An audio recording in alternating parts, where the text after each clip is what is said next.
everyone. Welcome to This Day. Today is Friday and it is May 29th. On our show today, we are going to bring you Evoke Neuroscience. And they're going to talk to us a little bit about brain health and give us an idea of some of the things that they have coming down the pike. Then we're also going to have a United Architectural Standards Committee recap, and we'll bring those both to you in just a bit. There are no meetings today, so let's just go straight into the resources that we have been normally giving you. Today, we are going to tell you that the Orange County Health Department did issue a statement yesterday that asks that you wear your facial covering pretty much at all times when you are out and about around other people, and especially if you are within the 6 feet or less distance. You have your cdc.gov where you can stay healthy and learn all about COVID-19. OrangeCountyHealthInfo.com is where you can get all your numbers per city. Then you can go to the usa.gov/coronavirus where are the governor's guidelines. Or you can go to our website, which is LagunaWoodsVillageAlerts.com. Info@LagunaWoodsVillage.com is where you can email us. Or you could go to our recorded hotline, which is 949-268-2019 for any updated information regarding the coronavirus. All right, let's take a look at our weather. Looking very good as soon as this yucky fog burns off, and there was actually some morning mist today. My hair didn't like it very much. So today we are looking at partly sunny skies, 73-60. Tomorrow, sunshine, 75-57. Partly sunny on Sunday, 77-60. Monday, partly sunny, and then Tuesday we will have some high clouds, but in the 80s, so looking really nice. Our sunrise and sunset, the sunrise this morning was 5:42, and the sunset will be at 7:54. And look at this adorable little frog waving hello and welcome you to the weekend. This photo was sent to us by Thomas Nolan. Thank you so much, Thomas. We appreciate you sending that in. If you have an adorable photo or something really pretty that's around the village, please send it to LagunaWoodsVillageTV@gmail.com. All right, when we come back, we'll have the United Architectural Recap. Stay tuned.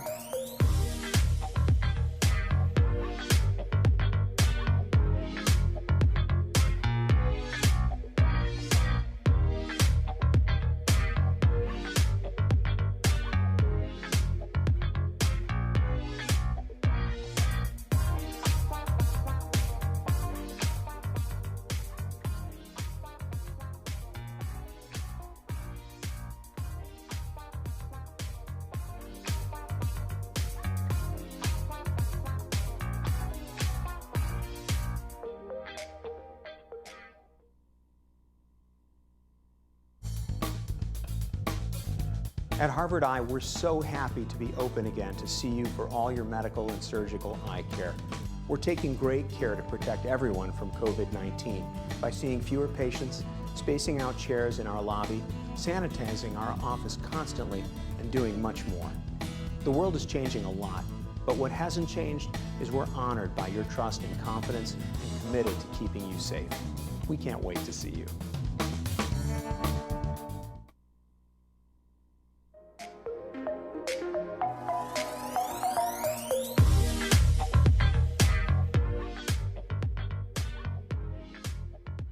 Welcome back. Well, today I am joined by Riza Bastani, who is here on behalf of the United Architectural Control and Standards Committee.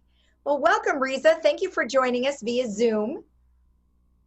Thank you for having me. Now, I know you were just in a meeting not too long ago this week. Can you give us some updates on what happened? This meeting on architectural control has been delayed because of the virus issue. So we were not in a meeting recently. Okay. But you have some things you wanted to tell us about? Yeah, there are certain things. First, I'd like to define what this committee does. Okay. It's indicated by its name. It's got two major functions: architectural control and standards. Architectural control really is alteration control. Maybe it should have been called alteration control. And standards committee. Alteration control is to control the process of alteration. And standards committee is to create standards. So that defines that part of it. Why do we want to standardize? That's the second part of the name. Standardization was originally thought of because they wanted to have everything standard, like painting of the walls, like color of the doors, shape of the doors, so that they keep the inventory at lowest possible. They don't have to buy different things for different units. That was the idea, and that's why it's put over there. So basically, that clarifies the name. If you have any other questions, please go ahead. Oh, well, I mean, that's a good thing that they have a standardization. I mean, I think all communities have some standardization if there's an HOA. So it certainly makes a lot of sense to be able to do that. Like you said, you can save money because you don't have to buy different kinds of things. So that's good. Thank you for the definition. All right. Now, the second thing we deal in this committee is as-built drawings. A lot of people, they don't know what it means, as-built drawing. When you do a project, the design ends up in construction drawing. When you go through construction, certain things cannot be done. So they change during the construction. They are red marked on the construction drawing, and then they will be transferred into the main drawing, and those drawings are called as built. Basically, it means as it was built. So they called it as built. What is as built for? If you want to do an alteration on the unit, you have to have a base drawing to start with, to put your alterations on it. That's where as-built comes in. If you have as-built, you start taking as-built as your base drawing, and then you mark on it, and that becomes the construction drawing again. Next year, if you want to do something else, you take the last year's as-built, and you go on the same way.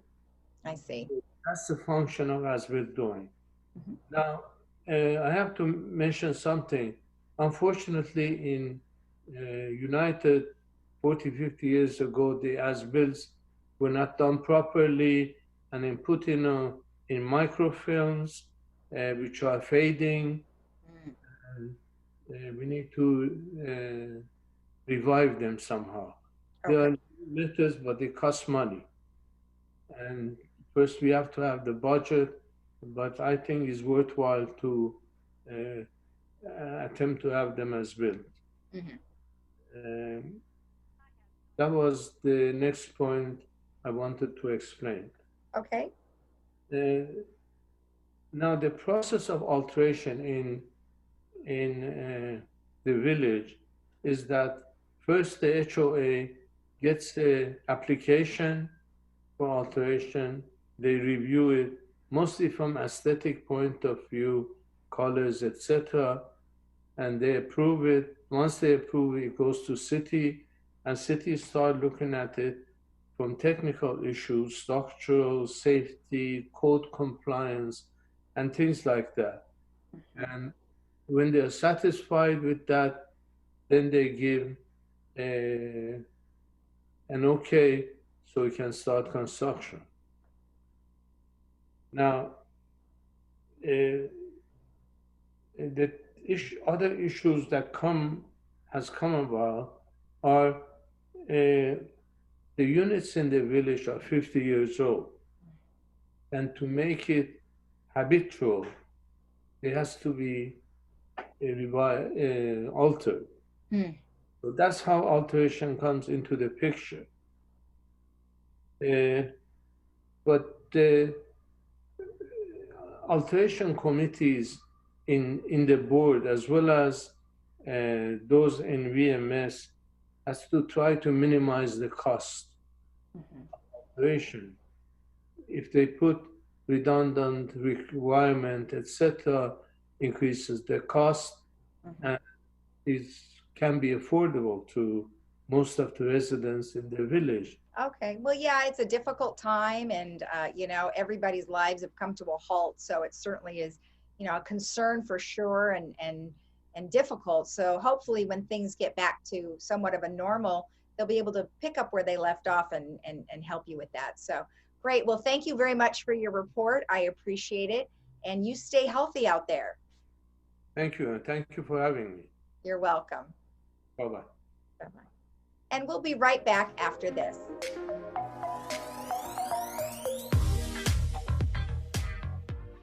Summer is here. Diane's Hallmark has everything you need to make summer cool. From clothing to jewelry to unique one-of-a-kind gifts, Diane's Hallmark is the place to go. Diane's also has a large religious section as well. Come in today to see it all. Diane's Hallmark is located in the Walmart Shopping Center next to Hobby Lobby.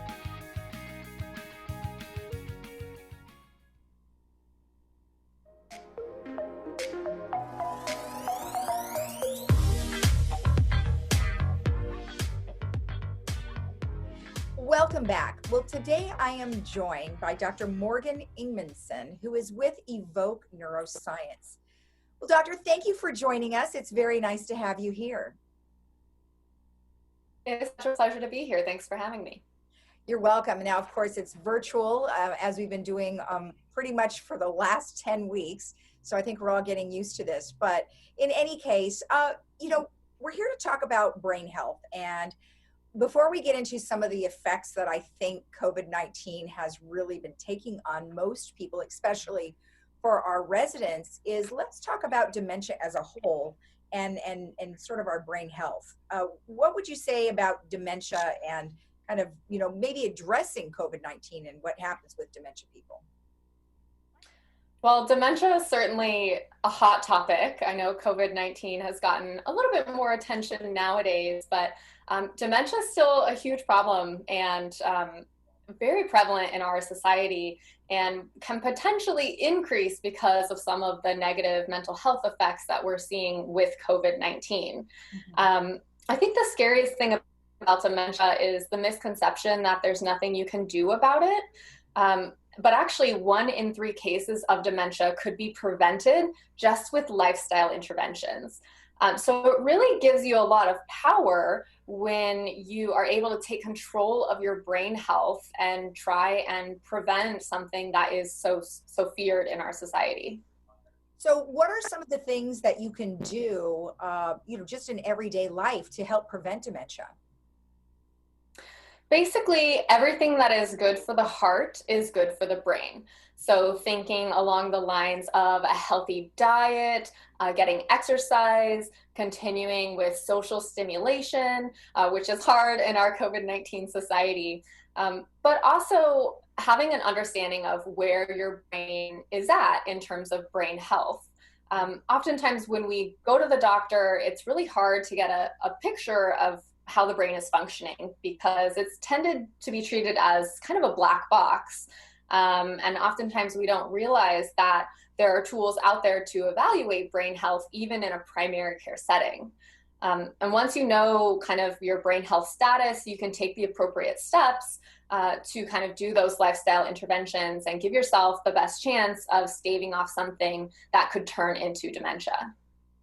So obviously we've been staying at home now for quite some time. And as I mentioned, we're 55 and over community, but many of the people are older than 55. They're maybe 65. I mean, our average age is about 72 here.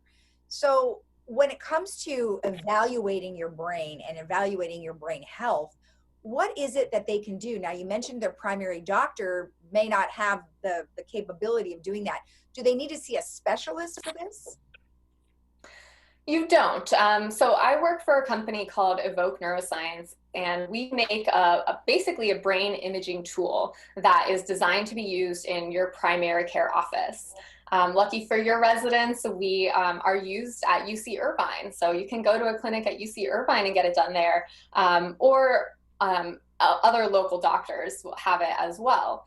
And basically this test is using EEG technology. So it's different than an MRI where you have to sit in a scary box that makes a lot of noise, maybe can cause some anxiety or claustrophobia feelings. This is using EEG. So basically you wear a swim cap and we're going to measure the spontaneous electrical activity that your brain is producing all of the time. And from that activity, we can tell you if your brain physiology is working healthy and appropriate for your age, or if there's some areas of dysfunction and some areas of improvement that might help understand some symptoms you're experiencing, or maybe just give us an idea of how we can get you to optimal functioning. That's really great. Has this been out for very long? It has. So the company was founded in 2009. So we've been around for over a decade now. And we're working our way through broad commercial adoption.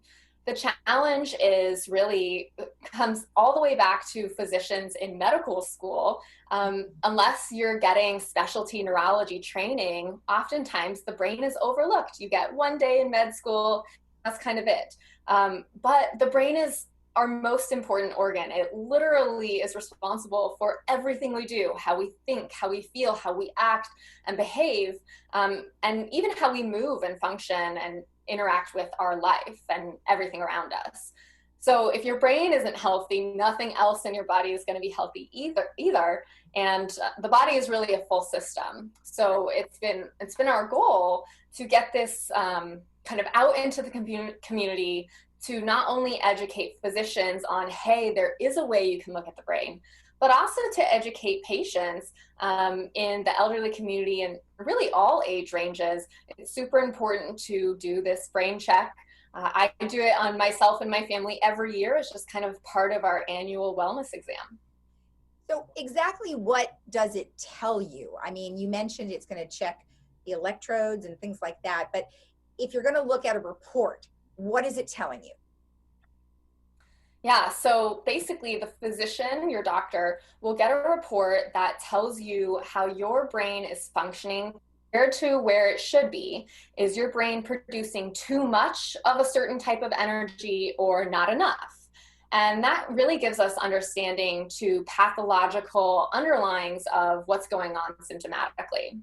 We can also look at something called brain processing speed, which is literally a measure in milliseconds of how quickly your brain is processing information in the world around you. So all of this information is called electrophysiology, and basically it's an objective measure of how the brain is functioning, how healthy it is. So if I was going to have this done and I went in and they did the test and we're looking at this together, with my doctor, I would imagine that there are parameters that, okay, wow, you are not producing this kind of energy, therefore we should do something else. So based upon, like, maybe you could give me an idea, okay, at what point would you help somebody and recognize that they might have dementia or something else? Yeah, so it's a really great tool when you start to get older. Really 50 or 55 above should be doing this type of an assessment on an annual basis, because we want to make sure that your brain is functioning healthy and that you're maintaining that level of functioning as you get older.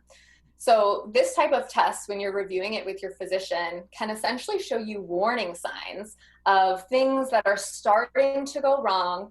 Maybe you don't feel the symptoms yet of things that could lead to dementia, but your brain is showing warning signs of, oh no, I'm starting to slow down. I'm starting to have trouble processing things that used to be easy. So those warning signs are a great opportunity for your physician to implement an intervention. And sometimes it's a hard intervention, right? We still don't have a cure for dementia or Alzheimer's. Everybody wants a pill to pop because that's the easy thing. Right. The brain is complicated. It is not easy. So these interventions, unfortunately, aren't going to be just taking a supplement or taking a pharmaceutical prescription. Right. But it's good because it puts it in your hands. So Getting on a healthier diet, like the Mediterranean diet, is really good for the brain. And what we find often is that when patients come in and do this brain scan, it's a literal report. It's a picture of how your brain is functioning. And so now patients are motivated. Yes, it's hard to do my daily walk. Yes, it's hard. I want that cookie. But, you know, it helps you stick with it because you have an objective report showing you these warning signs. And in a year, you can come in and see if you've kind of corrected, brought it back to a healthier state of being. Well, it sounds amazing. It sounds really a great idea as part of, you know, like a wellness check, if you will. You're going to go in and get your wellness check. Oh, well, let's check your brain at the same time. I mean, that sounds like it would be a great opportunity. Yeah, that's exactly it. And, you know, it's not just for an aging population either. You know, right now, COVID-19 is everything anybody's talking about. And, you know, it's not just COVID-19 that's the scary thing. It's also the effects on mental health that we're seeing. The good thing about checking your brain health is it doesn't only relate to cognition and memory. It can also show you the reason why you've been feeling symptoms of depression or anxiety, and tell your doctor exactly what's going on, so now your doctor knows how to treat you best. So we're anticipating really an uptick in mental health concerns. It's almost like this second wave of a pandemic could come through with mental health disorders. So it's really important to get those addressed early when just kind of discomfort and concern before that progresses into a full-fledged disorder. Exactly. And, you know, we have spoken to many different kinds of doctors over these last several weeks. And, you know, mental health is one of the big concerns, and suicidal rates and things like that, and domestic violence are, you know, having an uptick. So you really got to take a look at what this is doing to a lot of people, especially maybe losing your job or something like that could be, you know, quite horrific. And isolation, which, you know, I think we're finding maybe in our community, although I've talked to a few of the residents, they seem to be doing pretty good. They're reaching out, they're learning how to use Zoom. So, I mean, hopefully the majority of them are doing that. So keeping their brains functioning and things like that. So tell me, how can our residents find out more about the program that you were talking about? So you can go to our website, which is Evox Brain Map, EVOX brainmap.com.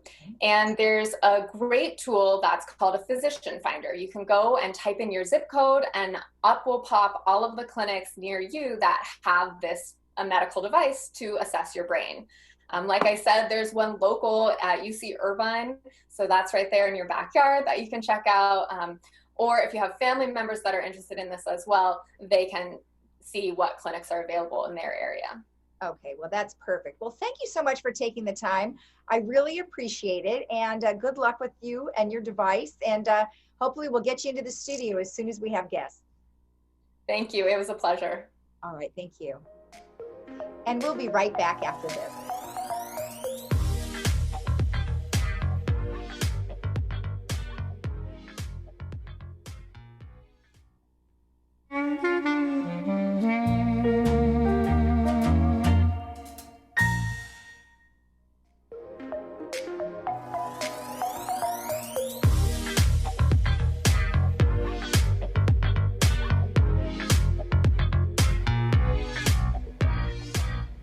Welcome back. Well, the DMV has some new renewal of your license program and some rules and regulations, so I thought I would bring those to you.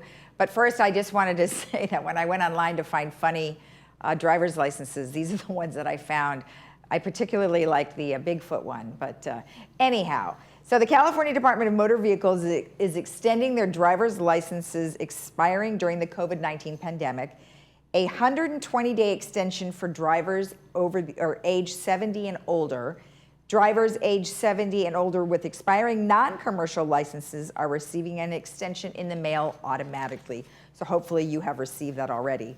Licenses for drivers younger than 70 that expired between March and May 2020 are now valid through May 31st. So that's just this weekend. So you may want to check their website just in case. The extensions require no individual action on the part of the driver. The driver will not receive a new card, or these particular drivers won't receive an extension in the mail. The DMV has alerted the California law enforcement of the extensions. Californians with a suspended license are not eligible. And the DMV continues to review and process online renewals and encourages drivers who are eligible to renew their license online. Now, if you want additional information regarding, you can go to the dmv.ca.gov and they will have all the information. And as we get new information, we will send that right out to you. Okay, let's take a look at our movie. We have a movie today, which will be The Woman in Gold. And it is really a great movie. It's got Helen Mirren, who is one of my favorite actresses.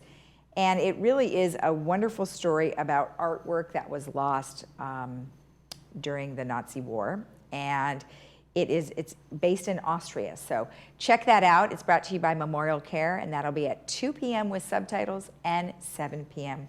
without subtitles. And then I'll tell you about our movie tomorrow, but then again, we will also recap that again tomorrow on our broadcast. It's called Lion, and that actually is a really great film also. And it's about a young boy at the age of 5 who gets lost on a train, and it takes him thousands of miles away from his family. And so he later finds a way back to find his family. So it shows his journey.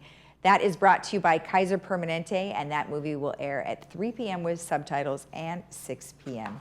without subtitles. Okay, we've got a concert for you today. The concert is 2 different ones. We have Classical, which is the Opera Philadelphia Digital Festival, Breaking the Waves. That'll be at 2 p.m., and that is on YouTube. And you can type in Opera Philadelphia. And then we have a rock concert, which will be at 3 p.m. Ooh, my favorite, Bruce Springsteen.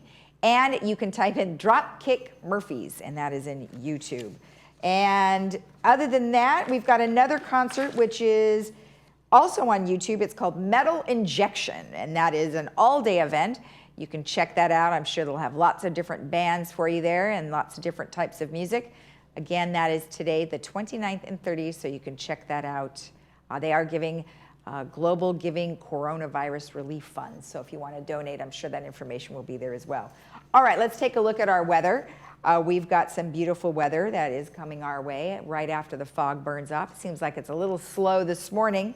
So we've got beautiful temperatures today, 73, 60, partly sunny. Tomorrow, 75, 57, sunshine. Sunday, 77, 60, partly sunny. And then Monday, 79, 60, partly sunny. Tuesday, we have high clouds, but sunshine, 80 and 60. And then, I forgot to do this earlier, but I wanted to tell you the weather around town. So if you are traveling to the beaches, they're looking about 71, low 57. Mammoth, it was really warm today and yesterday, but it's dropping down to 69 degrees and 47 over the weekend. Big Bear, 66, 34. And Palm Springs, 99, 70. So really, really nice. Oh, and that photo back there was given to us by Joel Goldstein. So thank you very much for that photo.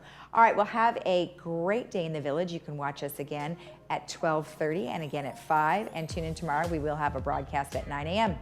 Have a great Friday, and you stay healthy. Bye-bye.